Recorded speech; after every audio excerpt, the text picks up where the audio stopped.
Friends, হাজার হাজার যাত্রী বিমানবন্দরে শুয়ে আছে। একজন মেয়ের বাবা স্টাফেদের কাছে কাকুতি মিনতি করছে একটা স্যানিটারি প্যাডের জন্য। নতুন কাপলস বিয়ে হয়েছে, তারা তাদের রিসেপশনে যেতে পারেনি। কারণ কি? Flight cancel. এর জন্য দায়ীকে একটি বিমান সংস্থা, ইন্ডিগো এয়ারলাইন্স। গত 4 দিনে 600খানা ফ্লাইট তারা ক্যান্সেল করেছে। আজকের এই ভিডিওতে আমরা জানবো কি এমন ঘটেছে, কি কারণ ছিল যে তাদের এতগুলো বিমান ক্যান্সেল করতে হয়েছে। চলুন আমাদের ভিডিও শুরু করা যাক। দেখো, ইন্ডিগো তোমরা জানো one of the leading airlines in India. 60% market তাদের দখলে। এদের প্রায় 400টা এয়ারক্রাফট আছে। ডেইলি 2300 করে ফ্লাইট হয় এদের। 90টা ডোমেস্টিক, 45 ইন্টারন্যাশনাল ফ্লাইট এরা করে। এই সস্তা 3 অবস্থা ফ্লাইটের করুণ কাহিনী আজকে কিন্তু বর্ণনা করব। এই যে ডিসরাপশনটা হয়েছে, এটা একটা কারণেই দেখাচ্ছে, এটা হচ্ছে ডিজিসিএ নতুন রুলস। ডিজিসিএ তোমরা জানো ভারতের বিমান নিয়ন্ত্রণ সংস্থা। তারা একটি নিয়ম করেছে। সেই নিয়মটা হচ্ছে আগে সপ্তাহে পাইলটদেরকে রেস্ট দেওয়া হতো 36 ঘন্টা, সেটাকে ডিজিসিএ করেছে 48 ঘন্টা। স্বাভাবিক ব্যাপার, দীর্ঘ ফ্লাইটে একটা লেথার্জি হয়, পাইলটের মনের উপর একটা চাপ পড়ে এবং তার ফলে তার পারফরমেন্সের উপর এফেক্ট পড়ে। সেই জন্য তার রেস্ট টাইমটা বাড়ানো হয়েছে, যাতে যাত্রী সুরক্ষার দিকে মাথা রেখে যে তাদের রেস্ট টাইমটা বাড়ানো হয়েছে। এবং নাইট ল্যান্ডিং, রাত্রিবেলা ইন্ডিগোর বেশি ফ্লাইট নামতো, সেই নাইট ল্যান্ডিং প্রথমে ছিল 6টা, এরপরে করা হয়েছে 2টো, ডিজিসিএ করেছে। এবং এটা কিন্তু করেছে কোর্টের নির্দেশেই। এবং ডিজিসিএ যে রুলস জারি করেছিল, যে নতুন নর্মস আসছে, এটা কিন্তু 6 মাস থেকে 18 মাসের মধ্যে ইমপ্লিমেন্ট করতে হবে। এখন এই নর্মস যদি ইন্ডিগোকে ইমপ্লিমেন্ট করতে হয়, তাহলে ইন্ডিগোকে অনেক পাইলট, প্রায় 200-র কাছাকাছি পাইলট নিয়োগ করতে হবে। এইখানেই আসল মজা। ইন্ডিগো সেটা করেনি। অন্যান্য যে সমস্ত সংস্থা আছে, আকাশ আছে, আরও যে সমস্ত সংস্থাগুলো রয়েছে, এয়ার ইন্ডিয়া, আকাশ, ভিস্তারা, তাদের কিন্তু ডিসরাপশন হয়নি। কারণ তারা ডিজিসিএর যে নতুন রুলস আছে সেই অনুযায়ী কিন্তু তাদের টোটাল ম্যান পাওয়ার বাড়িয়ে নিয়েছে, যাতে কোনো অসুবিধা না হয়। কিন্তু একমাত্র ইন্ডিগো করেনি।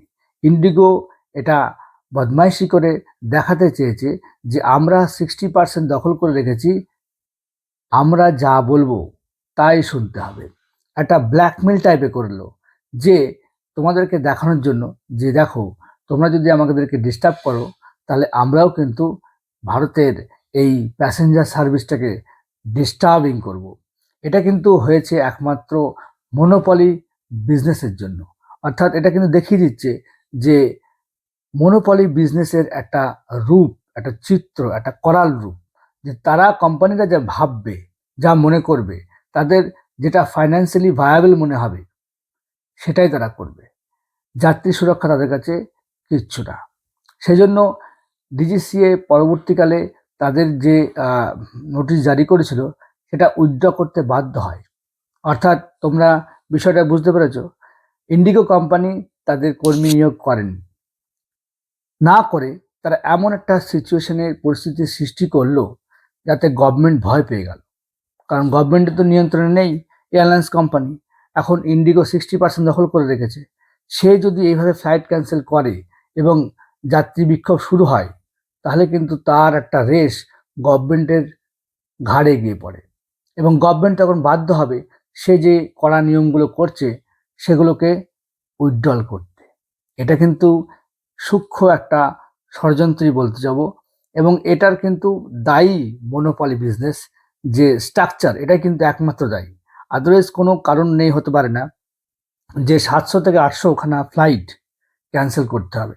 বিভিন্ন বিরোধী দলরা তারা কিন্তু এটাই বলছে যে একমাত্র ইন্ডিগোর এই মনোপলি বিজনেসের জন্যই তারা এইটা করতে চাইছে। এটা গভর্নমেন্টকে দেখাতে চেয়েছে যে তোমার রুলস আমি মানবো না, দেখো আমি কিভাবে যাত্রীদেরকে শাস্তি দিই। কারণ যাত্রীদেরকে শাস্তি দিলেই সরকার কিন্তু যাত্রীদের কথা ভাববে, এবং যাত্রীদের কথা যখনই ভাববে, সে কিন্তু ইন্ডিগো কোম্পানিকে তার নিজের মতো করে কাজ করতে দেবে।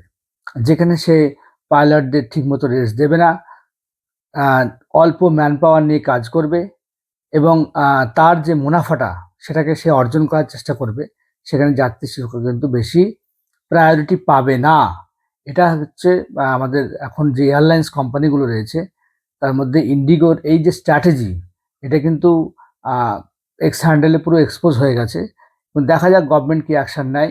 তবে আমার নিজস্ব মতামত যে কোনো ব্যবসায় মনোপলি থাকলেই সেই কোম্পানি কিন্তু রুলস করবে, সে যা বলবে, সে যা তার যা অ্যাটিটিউড হবে বিজনেসের প্রতি, সেটা কিন্তু ভালো হবে না। গভর্নমেন্টের অবশ্যই উচিত কোনো ব্যবসাকেই মনোপলির সিস্টেমের দিকে না নিয়ে যাওয়া। তাকে অবশ্যই উৎসাহ দিতে হবে যাতে সেখানে মাল্টি প্লেয়ার থাকে, তাহলে কম্পিটিশন থাকবে এবং গভর্নমেন্ট তার নিজস্ব রুলস ভালোভাবে ইমপ্লিমেন্ট করতে পারবে মানুষের জন্য। সো আপনারা বলতে পারেন কেন এই ফ্লাইট ক্যান্সেল হয়েছে আমার ভিডিওতে। আমার ভিডিও ভালো লাগলে অবশ্যই লাইক করবেন, আমার চ্যানেল সাবস্ক্রাইব করবেন। Thank you, tata, bye by.